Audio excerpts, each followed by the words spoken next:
dear land is becoming frightening on a daily basis. No thanks to the operation of bandits that are leaving the north now, heading southern parts. Kwara, Kogi, the two middle belt states are not safe, and not again. Ondo in the southwest, yes, gradually joining the league of unsafe states in Nigeria. And today we are hearing from the Ààrẹ Ọ̀nà Kakanfò, Iba Gani Adams, that even the forests of the western states of Ogun, Oyo, and Osun have been penetrated. Leaving that alone, we come to the state of the nation's economy, which I describe as another battle facing Nigerians. The exchange rates officially a few days ago, the naira per dollar, 695. Unofficially, 710 at the parallel market. And of course, the pound sterling has greater strength and value compared to the mounting devalue or deteriorating devaluation of the value of our currency. I have in the studio a current affairs analyst and commentator, a journalist by excellence, somebody who was in the US for more than 40, almost 40 years. So he's our friend and brother, and of course, a patriotic Nigerian. It's my pleasure welcoming you, Adewale Adewumi. Thank you very much. Good morning. Good morning to you. Glad to be here. Yes, how do you do? Very well, thank you. Let's begin from the beginning. Okay. Where are we as a nation, security-wise? We are in a dilemma, and it's a universal thing. Other countries are also experiencing terrorism, insecurity at their level. But in Nigeria, we seem to be having it more than we can handle. And is it more than we can handle, or the will to handle it is not there? That is the question that I'm asking. Are the leaders, those who are our leaders, are they willing to do something about insecurity? Are they able to do something about insecurity? Those are my questions. And the ability to do it, I believe, is there. We have the armed forces, we have the Army, Navy, Air Force, we have the DSS, we have all the security agencies all over the place, and they're well armed. The president has been empowering them with needed arms and ammunition. And we read last week that 5 jets, or rather 5 fighter helicopter, will be delivered by September 22nd from Turkey. So the federal government seems to be doing everything or whatever it can to tackle insecurity. But is the will there? The will to do it, to use these things, is it there? When we read about or we hear about terrorists or bandits arrested, over the past 3-4 years that I've been hearing it, I am yet to hear that any of these arrested been taken to court. When you arrest somebody for criminality, whether it's terrorism or what, you send them to court, but hardly, in fact, I don't remember ever having read about. Okay, let's leave that aside. Let me take you up on what the point you made, the way you opened that it is a general phenomenon. Yes. And that is like every country around the world is battling insecurity. That forecloses the idea of a help coming from outside for us. Well, is that what you are saying? Yeah, let's not foreclose it. Help can still come. I read yesterday that former President Obasanjo once introduced people from Colombia to this present administration because they have experienced what we are going through right now. And I we don't know. We never heard anything about what did the president do about it. And having lived in the West and being familiar with what happened in Colombia, the FARC and all that, and the rebel, the guerrilla movement and all, they are well experienced in these things, in fighting these things. And I understand that Obasanjo brought them to Nigeria. They met with the president. I don't know when. I just read it. But we never saw anything about it. Western countries can help us. The United States, France, Germany, they've all experienced terrorism or internal aggression or banditry at one level or the other. They can help us. Not only can they help us in that they have experienced it, but they have the technology and they have the intelligence know-how to advise Nigeria to say, do this, do that. The technology is there. These bandits, when they arrest somebody or when they take somebody, kidnap them, they communicate with the families by telephone. And if my children, who are in the United States right now, if they want to know where I am, this very moment, they can pinpoint my location because I carry my phone. And so if you can do that, ordinary person can do that, then what about the government? And the ability, the capability is there with the government. I read early this year that the Nigerian police or intelligence agency said that the equipment they need to track telephones was not working very well at that time. Let me ask you a question this way, Mr. Adewumi. If we are not fighting a conventional war, well, of course, guerrilla wars are always very difficult to resolve. Yeah. But let us assume that what we have in our hands is like a situation between, say, Nigeria and South Africa, or Nigeria and Egypt, or Nigeria and Turkey.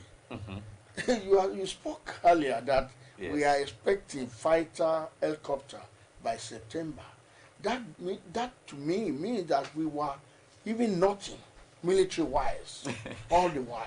Well, like I said before, even before the attack helicopters are delivered, the Nigerian Army, the Nigerian Air Force, the Nigerian Navy, and all the other agencies, they have the capability to tackle insurgency, to tackle banditry. Do they have the capability? They have the capability in Why the sense is it that then now we are looking for what to, the equipment to use, with the firepower to use, to deploy, to fight bandits?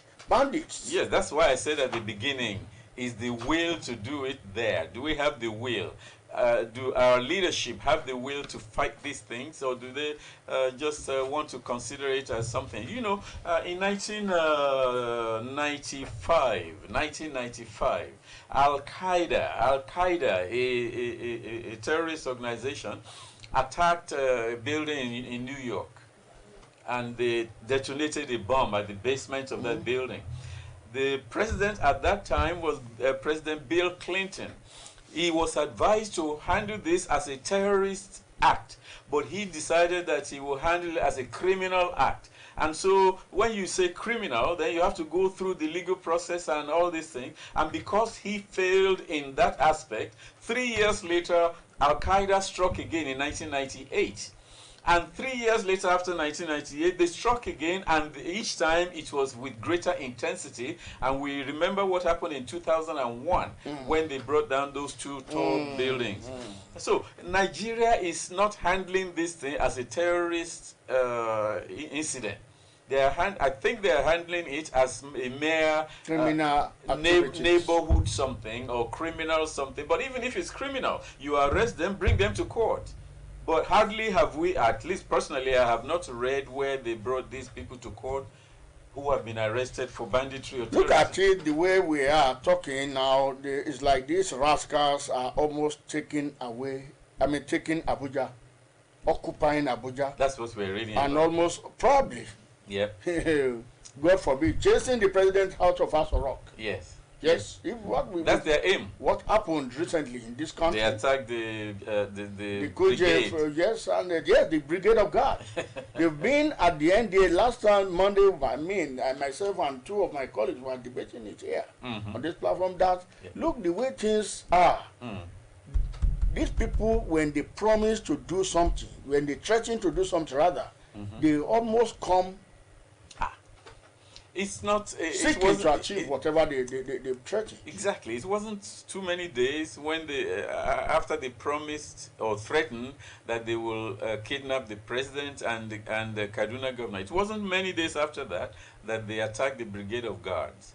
It wasn't many days after that that they struck somewhere else in Abuja, and now they sent the whole people Kuje prison. Kuje prison. It wasn't many days after their threat. When they threaten something, then they carry it out. In Western country, from where I live for 40 years, in the United States, whenever there's a threat about anything, the government will send intelligence agencies and, you know, they have the Navy SEALs and all of that.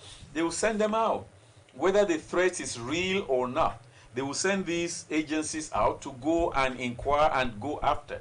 And we know that whenever there's a threat, it wouldn't be many weeks after that they uncover the root of it. But in Nigeria, we seem to lack the will to do something about it. An internal memo within the police, Nigerian police, suggested that a few days ago suggested that bandits are already in parts of Kwara.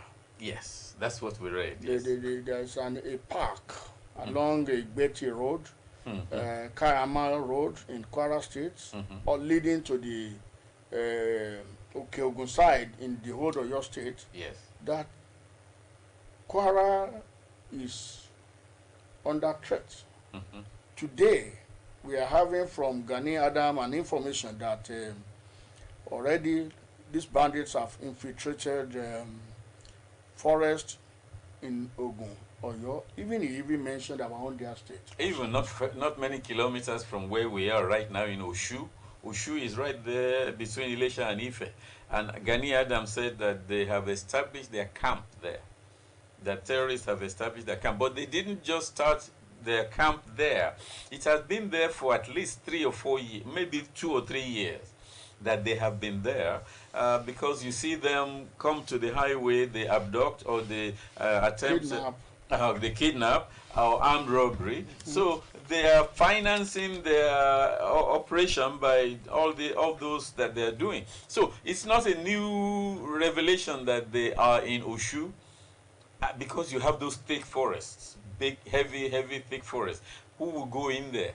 Do we have the capability? Yes, but do we have the will to do something? We can fly over that place with a drone, even a toy drone like everybody is carrying now. You can fly over it and look in the forest, and you can identify where human beings are.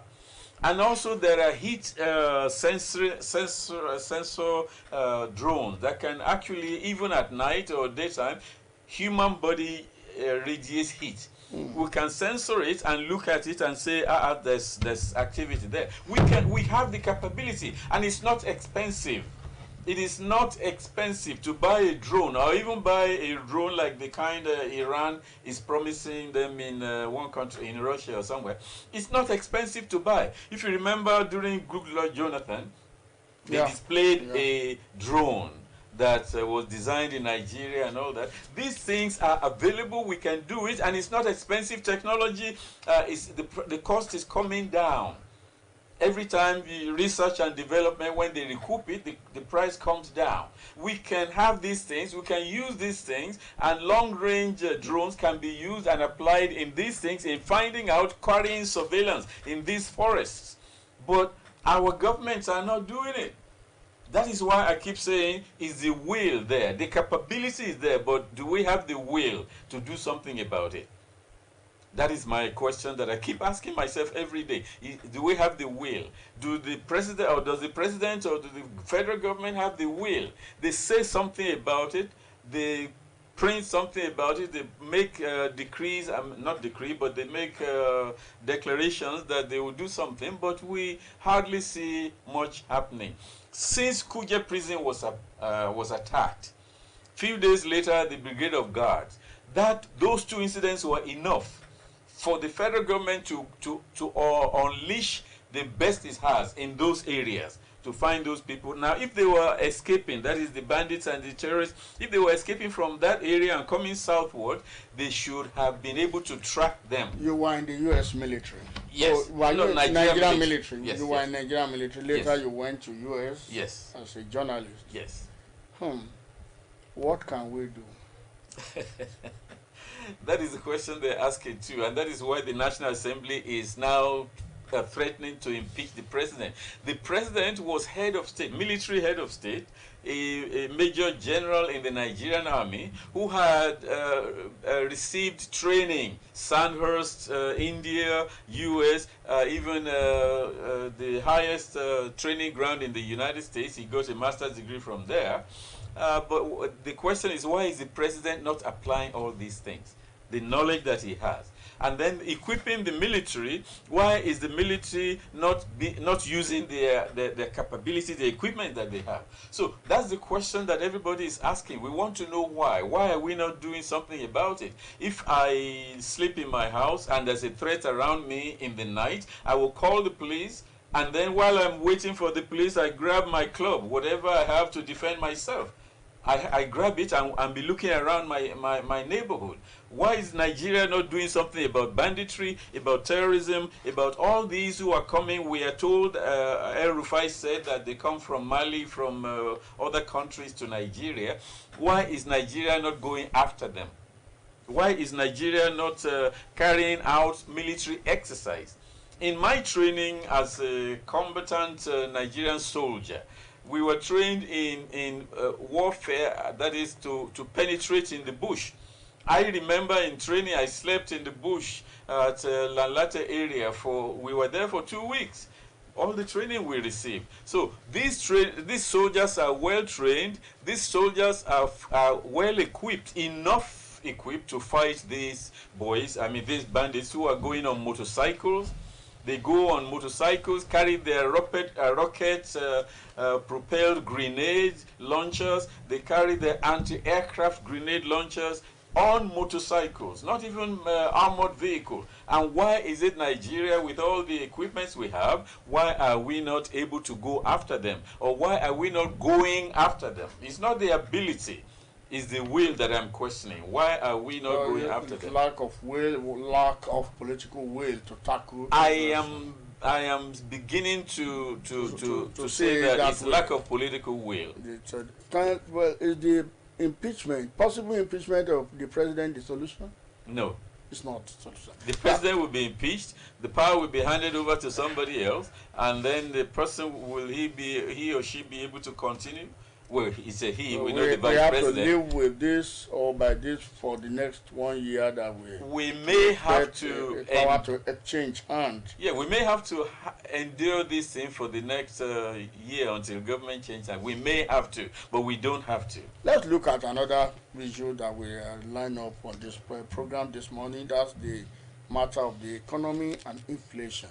One factor leads to another, cause and effect. Yeah. We have political insecurity, instability. We have insecurity. Definitely, the economy will pay for it. A naira goes for 710. Yeah. A dollar goes for 710 Nigerian naira at the parallel markets.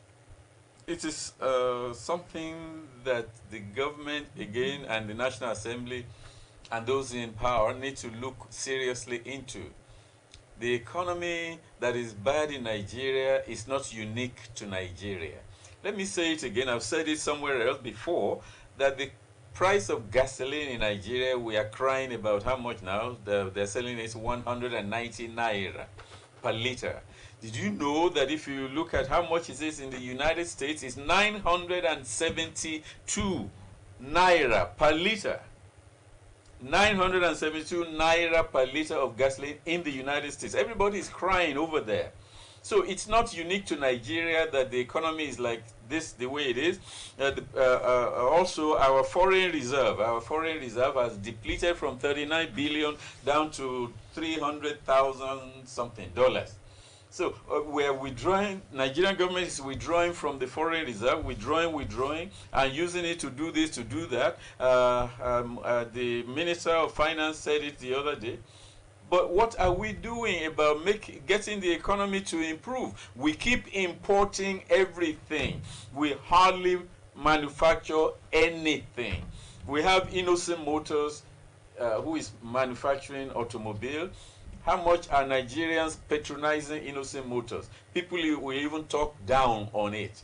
We need to produce locally. We need to buy locally. Where I lived in Florida, and I'm still a part of there, I had a policy, personal policy, shop where you live. And I do that here in Osogbo, where I live now. Before I go downtown to buy anything, I first look for it in my neighborhood. So Nigeria needs to patronize made in Nigeria goods. But where are the goods made in Nigeria? There are not many of them. Even if there are, where there are some of them, they are manufactured or produced with imported materials. Why is the naira worsening at the face of the dollar? Well, people said we are in the summer. Many Nigerians are traveling abroad, holidaying. That's true. That there is migration of Nigerian students to UK. That's true, but it's no it's no excuse for the depletion of the naira. It's no excuse. It's always been there. Some have pointed accusing fingers at politicians who have been doling out dollars in exchange for votes. Let me quote William Shakespeare. Let me quote William Shakespeare in Julius Caesar. Shakespeare wrote, "The fault, dear Brutus, is not in our stars, but in ourselves." We have to look at our own appetite for foreign materials, for foreign goods. When you go to the market to buy rice, people will say, is rice local or imported? And guess what? As highly priced as imported may be, people will rather buy imported than locally produced and milled rice. So we have to look within ourselves as individuals, as citizens, as people in Nigeria. Those who are producing local rice have been chased away from their farms. They have been chased away from their farm, but they are still producing some to some level. And okay, this is problem that we have in Nigeria. Nigerians are the enemy of Nigeria because they buy locally produced, milled, bagged rice, and then they get it to their shops and they put it in bags. Bag indicating it is foreign.